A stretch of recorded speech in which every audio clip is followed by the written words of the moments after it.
Hi everyone, my name is Adi and welcome back to the channel. As you're probably well aware, the regional qualifier stage Players Cup 2 just wrapped up and they have narrowed down the 256 players to the top 4 from each region to compete in the grand finals of this tournament in December. As you can see in the bracket, which is public, this player got all the way to losers round 11, which is good for top 8 in North America with an awesome Regigigas team. However, many of the top 16 players aren't allowed to talk about the results past top 16, so we'll be focusing on the team itself. With that being said, I'm excited to introduce Alex Underhill and Kunal Kanodia. Oh, hello. Hi, Alex and Kunal. Alex, how are you? I'm pretty great. How about you? I'm doing well. I'm excited to have you. And Kunal, how are you doing? Doing good. Thanks for having me. Alex, can you tell me a little bit about yourself? Yeah, so just first a heads up for Audie's viewers. We're doing this at the end because we forgot to do this at the beginning, which is hilarious. And now I'm going to go ahead and talk about myself. I've been a VGC player since like 2014. That was the first year that I started playing, and I've kind of found success in 2015 and rolled from there. I've been able to get 2 regional championships under my belt, and from then I've just kind of been coasting, trying to stay relevant, and I still am very much enjoying the game. Kunal, can you tell me a little about yourself? Yeah, I'm Kunal Kanodia. I started playing VGC at the beginning of VGC 19 and Sun Series. I managed to qualify for Worlds in 19, and since then I've been mostly team building. I've been less into playing recently, but still having a good time. The best builder. Actually, the best builder. It's me. Builders don't get enough love. Yeah, of course. Thank you guys both for coming on. I am really excited to hear about this really cool team that you guys put together. I guess I was part of putting it together too, but that we put together for. Yeah, I'm really not used to being the person talking about other people's teams that I helped on. Normally, I'm the one who does well with the teams, So it's a little different for me. I'm still trying to get used to it. But so, Alex, you use Regigigas in Players Cup. What was the inspiration behind this team? So obviously, getting it out of the way at the start here, Kunal was the one that built the team. I don't even know if I helped with any refinements. even then, I was just mostly there just as like a yes man, as well as there for like laddering and fine tuning or just like learning the matchups. But I think the thing that sold me on the team the most is how strong neutralizing gas and wheezing is. And it can really throw your opponent for a loop. One of the things that I enjoy most about using wheezing is it reminds me a lot of like shadow tag, where your opponent is going to be a lot more uncomfortable than you are because you have more control over when it's on the field and when it's not. And it's like something that you're going to be able to catch your opponent slipping up, whether it's mispositioning or forgetting an ability is turned off. It's just really, really strong.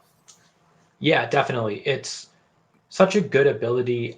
It messes up so many different teams, right? It messes up. Metagross really wants its Clear Body. Tapu Fini wants its Misty Surge. All these different Pokemon really need their ability.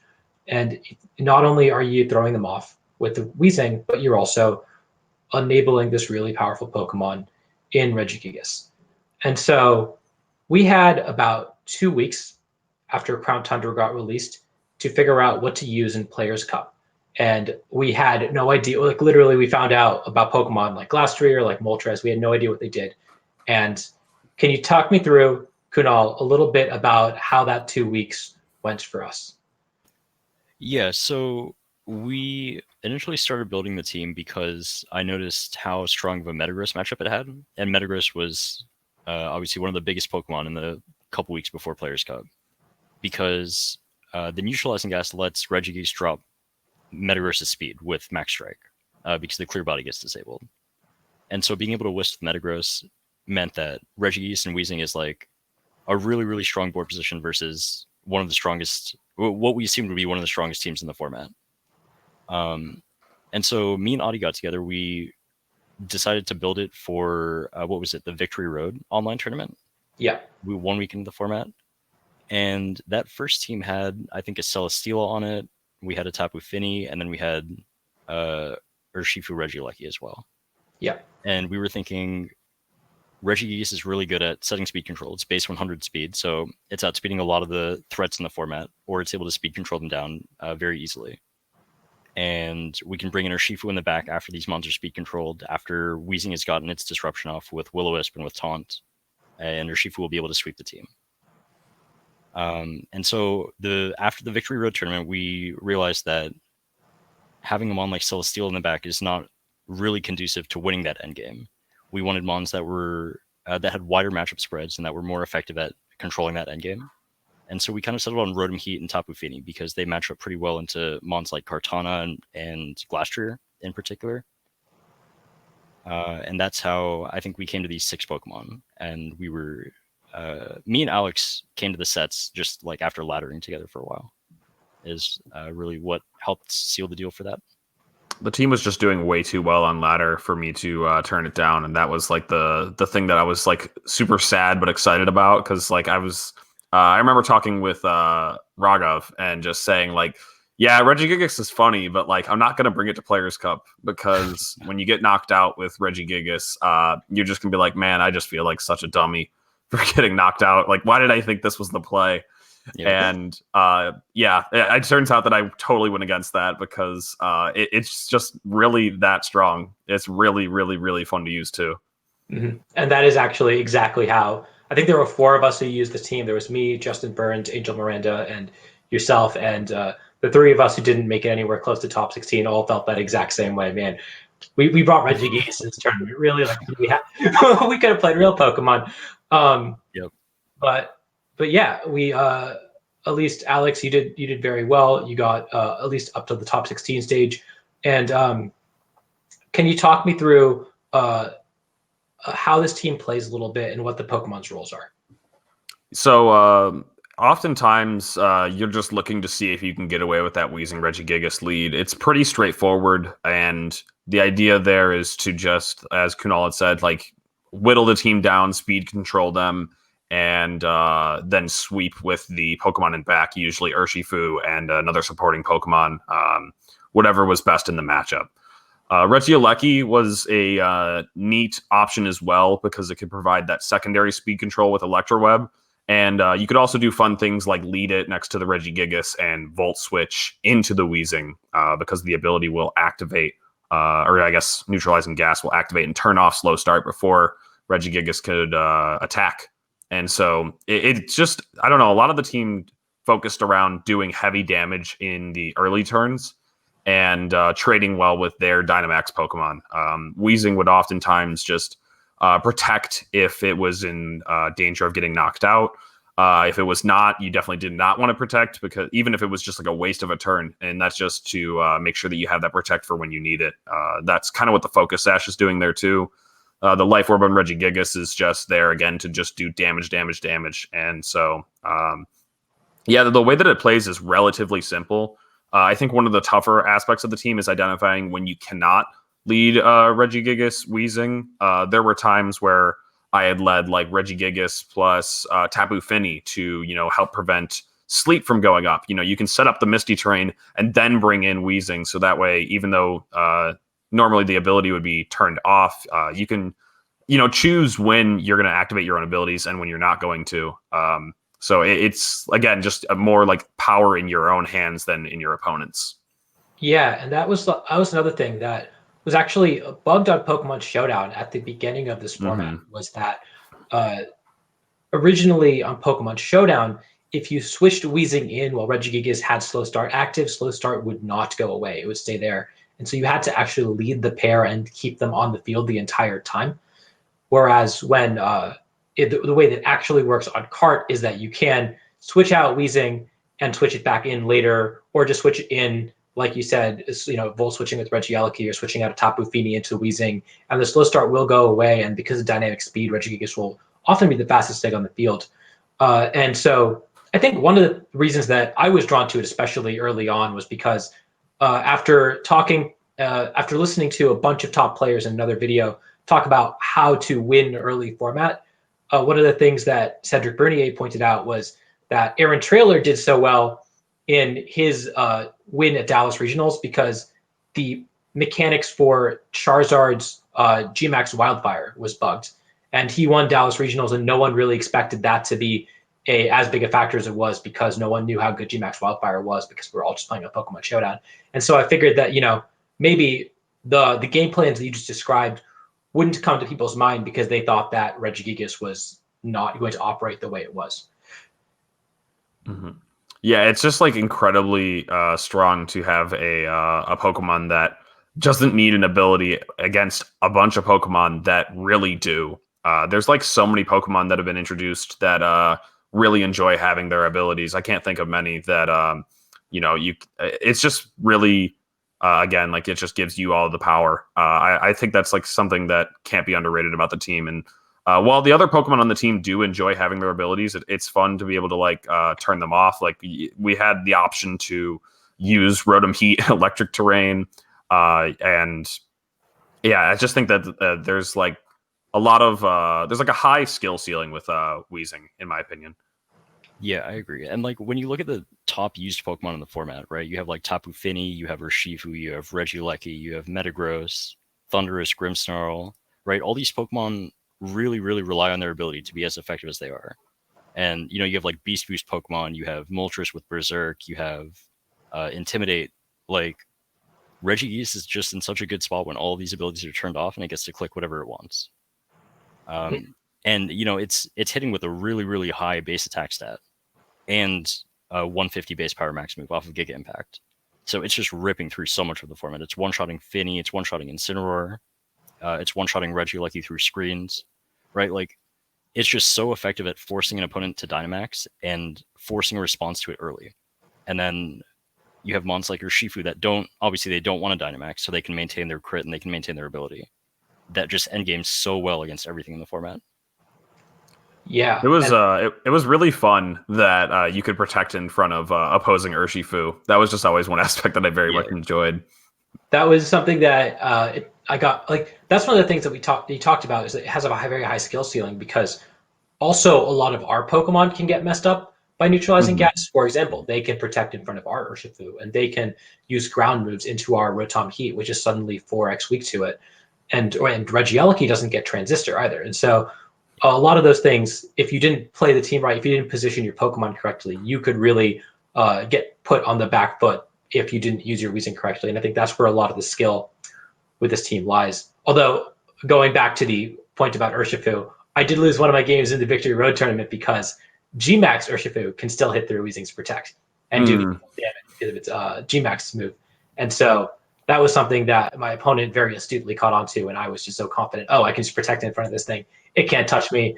And then, Max Rapid Flow just KO'd me. Yeah. I remember specifically one time in practice, a opponent tried to max ground the Rotom Heat, and I just switched out Weezing, and it was just like, no, I'm floating again. This is all good. Like, it's just really funny. I feel like I would hate to be on the receiving end of this team. It feels like a team that was really a strong pick for this tournament. I think that people going forward will be a little bit more prepared for it. I still think that there's a lot of room for this, I guess, archetype to grow, though. Like, it really is just Weezing and Regigigas. We've been seeing, like, Fevzi has been streaming with a colossal team that has these two Pokemon on them. And I feel like there's a lot of different ways that you can take the team to pick and choose which matchups you want to be stronger against. And it's really just two Pokemon that, as long as you have Pokemon in the back that can finish the game, these two Pokemon can fit onto your team or archetype. Yeah.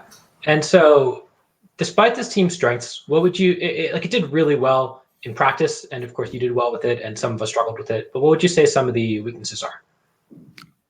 Personally, it seems like the most common thing right now is just like Thundurus or Shifu. There's like game plans against it, but nothing is like super set in stone, and you have to get a lot of calls correct.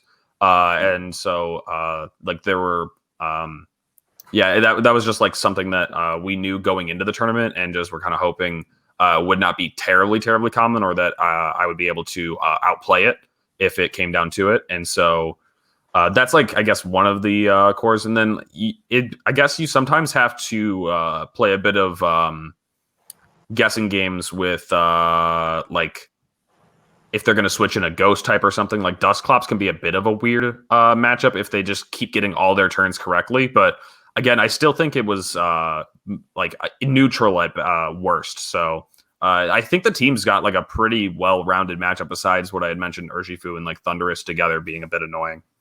Yeah, so I think Urshifu is probably like, if I had to pick one Pokemon, that's definitely it's either Urshifu or Kartana that the team struggles with the most. Mm-hmm. And the reason for that is that Airstream, like any fast Airstream Pokemon, like Thundurus, Dragapult, some maybe Cinderace next to the Urshifu, lets it be faster than the Regigigas, right? Regigigas is naturally faster than Urshifu, but if Urshifu is allowed to get that attack off, especially if it's banded, Regigigas is threatened from turn 1. And so you have to reposition your board out of a really awkward position to be able to have any chance in those games. And that makes that matchup really awkward. Kartana is pretty tough because Rotom Heat is really the only mon that is threatening a KO on it if it's at full health. So the best way to approach that, right, is you have to try and get a burn on it with Weezing, or you have to try and speed control it with a Lecky for your Urshifu endgame. Mm-hmm. And then similarly to Kartana, in that Rotom Heat is its only answer. Glastrier was a really big issue going into this tournament. And it was a mon that we decided Rotom Heat was pretty good at patching, but it wasn't perfect. And we were like, okay, you know, that's going to have to be fine. And we'll just have to play better than the Glastrier teams. Yeah. And that really speaks to the strength of Rotom Heat. We saw it really overperform in Players' Cup. It beat so many of the common meta threats, and that was definitely my experience with the team as well. Is that we were very heavily reliant on it to deal with a lot of really common things, and it was one of the Pokemon that I brought the most, and also was the most disappointed in personally because it was asked to fill so many roles, and it's doesn't have the ridiculous base stat totals and ridiculous ability that all these other Pokemon have. Yeah, especially when it doesn't get to Dynamax, when that role is being taken up by Regigigas in a lot of games. Rotom having to endgame versus Ice Horse when it's not able to Dynamax means that Glastrier is able to just threaten KOs on it, right? Dusclops is able to threaten 35% with Nightshade. So Rotom definitely has to be played very, very, very perfectly and has to like not miss any attacks for this team to really be effective in those matchups.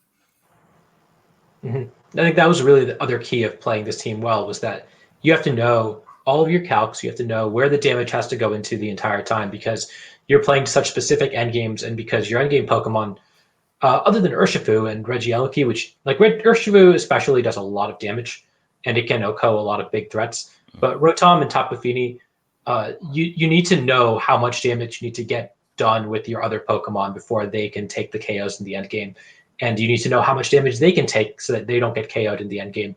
And I know that the two of you put a lot more practice into this team than I did when I was prepping for Players' Cup. And it really showed, because I know I lost my first game because I just didn't expect Rotom to take as much damage as it did from like a Zapdos. And that really cost me. Man, I don't want to let this like little story slip. I barely made it out of that first round. Like I in my third game, I had Regigigas live on 2 HP and get off like some necessary damage, followed up by I was still going to lose, but then Urshifu lived on 1 HP, and I was just amazed by both of these near misses, or for my opponent, that is. And so I was like already like typing up. I was ready to like text my girlfriend and just say like, yeah, lost the first one. That's like a bummer. And then I was like, wait a minute. No, I actually won. Yeah, that's those were our damage rolls. We calc for those. Yeah, absolutely. Yeah. My EVs are immaculate. Yeah. And then the 252, 252 4 Pokemon is the ones I'm talking about. Yep. Mm-hmm. Perfect placement of 4 HP. Well, that's the funny part, is that I actually was doing a lot of micro optimizations the night before the tournament with those 4 HP EVs because I was really scared of Porygon 2. I had struggled against that in some end games when I was playing in the Victory Road tournament, because if you switch the Weezing out and you switch it back in, they keep getting download boosts every time. And so I was trying to give my Pokemon slightly more special defense so that they'd be getting attack boosts rather than special attack boosts. And I mean, it sounds like those 4 EVs in HP might have saved you in a game or two. So you never know. Honestly, it just sounds like Adi was fearing like facing a Zigzagoon or something, dude. Like whatever. It's a Porygon 2. Just deal with it. Yeah, just kill it. Yeah. Like, Taunt it. Yo. Close combat it. Like, come on, man. There's options. Yeah, you're not wrong. I mean, yeah, like I said, this team, it feels like a monkey team to some extent, but like you really do have to play very well and know exactly what Pokemon you're preserving, exactly how much damage you have to do, and so I do think it actually does have a very high skill ceiling. And the last thing is that you did mention you have to actually hit your attacks, and that was something that I think we all found out at some point or the other over the course of Players Cup was that we're relying on like Will-O-Wisp, 85% accuracy. We're relying on Giga Impact and High Horsepower, which aren't perfect accuracy. Overheat from Rotom is perfect accuracy, and Muddy Water. So like all these different things can miss. And if you miss an attack at the wrong time, then a lot of times you just lose the game. Especially like turn 1, if you need to hit your Will-O-Wisp to mitigate damage with Weezing, and then Weezing gets KO'd because you missed. That's just the worst feeling. Yeah, definitely. I think would never miss. In the case of Rotom Heat specifically, if we had a little bit more time before Players Cup, I do believe that there's a better Pokemon in that slot that we would have been able to find, because that's less reliant on hitting Overheat and surviving key attacks with Citrus Berry, right? But I think that Rotom Heat definitely overperformed this tournament. Like if there was one tournament where Rotom Heat is going to be a top 10 Pokemon, like this was it. So I'm not too upset about the choice. And like I was mentioning earlier, I think there's just a lot of different ways that this, like quote unquote archetype. It feels weird to call it an archetype. It's just Regigigas Weezing, but like there's a lot of different ways that this team can go. There's also other things that you can experiment with. I think Weezing, if you really need the Sash elsewhere, could try other items. I really enjoyed Sash most, but like Shucca Berry, Citrus Berry, Black Sludge could all find uses on certain teams. And then the other 4 Pokemon, there's there's just so much you could do with that. I think Urshifu is just one of the best cleanup Pokemon in the format.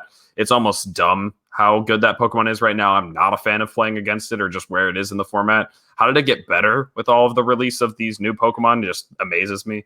But like, I think there's like a lot of different Pokemon that you could put in those remaining 4 slots that almost any team could try something with these 2 Pokemon, and you'll probably be able to find some success. It's just a matter of finding how you want to play the team and what Pokemon do the like cleanup role best.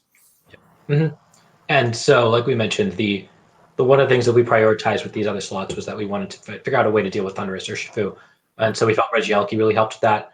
But if you look at the other ways people are building this team, they have something like Dragapult, Colossal to help with those matchups. And so you really, we really do feel like those last 4 Mons, not only having not only being very strong outside of Dynamax so that they can clean up games after Regigigas does its thing, but also kind of forming its own 4-Mon core, definitely has a lot of utilities that your opponent has to consider a lot of things when they're playing in Team Preview. Yeah, definitely. So with like the Dragapult Colossal version of the team, something that like when I've been talking to Febsy about it, especially, he's mentioned that the team feels very much like it forces your opponent to pick their lead, and if they pick it wrong, then they lose. But it also feels rather inflexible because your last 2 slots are always Urshifu Rillaboom for the most part. And so that's why I prefer this style of building going into this tournament, where we have a 4-Mon mode that works as a 4-Mon mode without including Weezing and Regigigas, but we can also interlace any of those 4 Pokemon into our game plans. Right. And I definitely had a game or 2 where I just left Regigigas Weezing on the bench just because Urshifu Regieleki is like honestly probably I wouldn't say it's the secondary lead, because I did do things like lead Reggie or leading Finny and Regigigas, but it's the alternate game plan, where you're not trying to max Regigigas and you're just trying to deal so much damage that they're kind of forced to Dynamax a Pokemon when you're leading with Regieleki and Urshifu. And once they, kind of reveal their hand, they have to Dynamax a Pokemon to deal with how much damage these 2 Pokemon can do while next to each other. You're able to kind of figure out what's your response. Is it, Dynamaxing Regieleki? Because that still works very well. or Rotom Heat and Tapu Fini can, set up some boosts and then start going for game. That's just something that the team can do outside of the Regigigas mode, and that's something that I very much enjoyed having the option to do in Players Cup. Mm-hmm. And so it's a little it's interesting for me doing this because I know a lot of the rationales going into the team. But were there any move sets that you were deliberating on for a long time, trying to figure out, and you weren't sure what exactly the 4 moves were, what the EV spreads were for any of these Pokemon? Yeah, so Regigigas for a while didn't have 4 moves that were locked. We were considering Steel Spike on it. I was personally testing with Darkest Lariat on it for the Max Dark into Dusclops for a little while. We ended up settling on High Horsepower just because being able to Quake opposing Rotoms and just generally getting special defense boost, which is Weezing's weaker stat, was very, very valuable. Mm-hmm. And then Finny, we tested with specs. I didn't enjoy it very much, so we went back to the Leftovers Calm Mind set, which is a little slower, but it felt a little more reliable versus Trick Room teams, being able to set up a Calm Mind and kind of stall through that Trick Room. The last one that I want to mention that I think is just interesting is the Urshifu. You really just need the Wicked Blow, Sucker Punch, Close Combat. U-Turn is nice in some matchups. You can still do the U-Turn next to Regigigas, and Regigigas is basically moving at the same speed stat as Urshifu, which is not terribly slower. But I and then I guess Adi was talking about Poison Jab for a while, which is a solid move to lock into if you really just need to do a lot to Tapu Fini in the end game. Honestly, though, after some thought, I think the best option would have been Protect. And that's kind of funny to say just because it's a choice band Pokemon. But for those that don't quite follow, it would be really nice to have the option to Protect while Dynamaxed if you choose to go that route with the Urshifu. And then Trick Room was one of the more awkward matchups if you really, really couldn't stall it. And then they just started picking up KO after KO. And so there were times where you couldn't switch in a low health Regieleki because it'll be knocked out by a max move through Protect. And so you have to go into Urshifu and just click Sucker Punch, which is not ideal. But if you could just Protect with Urshifu for a turn and then just switch it out to have for later once the Trick Room is gone, I think that could have actually gone a long way. It's something that, is just a small optimization. You're really going to just click the first 3 moves on the Pokemon, but it could have been fun. I think it was a decent consideration. It's something that I would have run on the team because I don't think I ever clicked U-Turn in the tournament. And so, it's something that I would have run in hindsight and something that I would try out going forward. Yeah, that actually sounds pretty cool. That sounds like it would have been helpful. I also never clicked U-Turn. I also don't know if I would have clicked Protect because I didn't necessarily run into a matchup where it would have been very useful. But Trick Room was definitely a problem, not only because Dusclops is so annoying for Regigigas to power through, but also because Ice Horse Glastrier is something that you really are very reliant on one Pokemon to beat. And if they can position well, or if you're stuck in an awkward position with Weezing on the field, then Rotom isn't actually even that good into it. So there's a lot of things to consider, and definitely a lot of room for optimization. So I'm really excited to see how this team evolves. It seems like a lot of different people have tried out using it and have found a lot of success with it on the ladder, including us. So yeah, well, thank you guys for coming on, and thank you for sharing your experiences. Do you have any shout outs that you want to give or last words?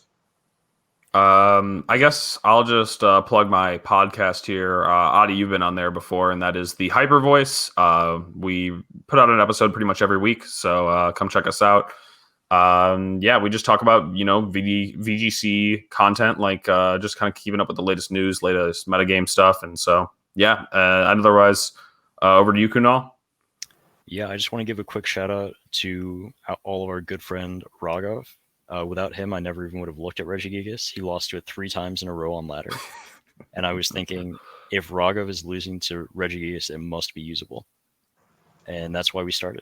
So, shout outs to my boy. Yeah, shout outs to Raghav. He's behind almost every great team. I swear. Every single time I talk to someone about a good team, it's like, oh yeah, Raghav gave me this idea. Raghav gave me that idea. It's crazy. He's such a great builder. He's so smart. Yeah. Love Shout out to Tub Nation for all the help with this team. This has been one of my favorite teams in the format. It's so much fun to play, and I can't wait to see how it develops. So, of course, there's a rental code on screen right now, and you can check out the full paste in the description down below. You can also follow Alex and Kunal on Twitter, which will be links in the description down below as well. And one last thing, I have a colorized. We can't talk about Alex's top 16 matches further, but I do have a colorized version of it.